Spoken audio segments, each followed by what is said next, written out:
Welcome back to part 3 of this lesson. So at this stage now, we understand what computational thinking is. We understand the steps that it involves. We've also looked at one of the first steps of then writing that algorithm, which is trying to identify what would be the inputs that we need, what processes would we need, and what outputs would we need. Once we've got those written down, then we need to decide how we're going to communicate this program to other programmers. It's very unusual. It's very uncommon for any program to be written by just one person. It's usually a team of programmers. So at the early stage, at the planning stage, which is what this is, you need to be able to quickly give the basics of what that program needs to do without having to spend the time writing out the code. So this early stage is not worrying about the syntax.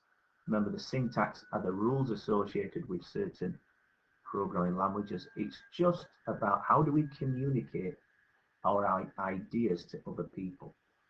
And the two ways that we need to be able to do that in is use of flowcharts and use of pseudocode.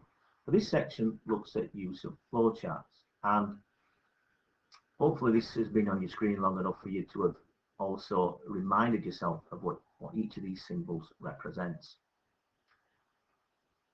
Then here's a quick question to test your understanding of how that would work in practice, how these symbols would all work in practice. For this task, I would say get a piece of paper and get a pen, yeah, and then for this question below, go through each of these steps using these values. Okay, so what will be the output if the user enters 7? Okay, so input start number would be 7, yeah, and it says the program flowchart is a printable counting steps from a start number to an end number. The user enters the start number, which is 7, and the end numbers it needs to count. Well, for example, if the user enters 2, 21, and 3, the start number is 2, the value it wants to reach is 21, and the number of steps each time is 3. So we've entered 7, and we're entering 50, so that's what we want it to count up to, and we want to count up in values of 10. So they're our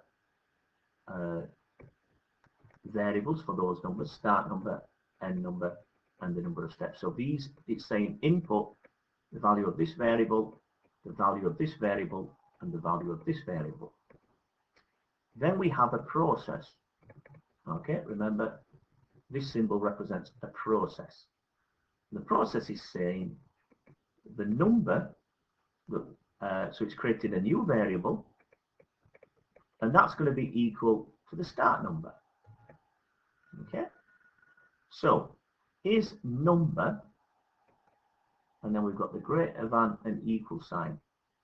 That's telling us, or asking us, is it less than or equal to the end number?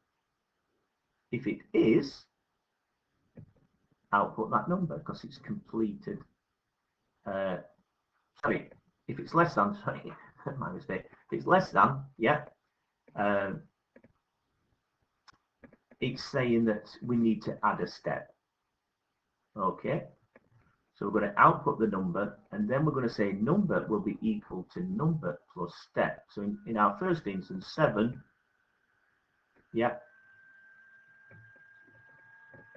this number is now 7, this value is now 7. 7 is less than 50, so we're going to output the number 7, and then we are going to add 10 to 7, which will be 17, and then we're going to loop and repeat that process however many times it takes. So every time we're outputting the incremented number, the number of times it takes for it to be whatever it is less or equal to the end number. When it is greater than the end number, the program ends.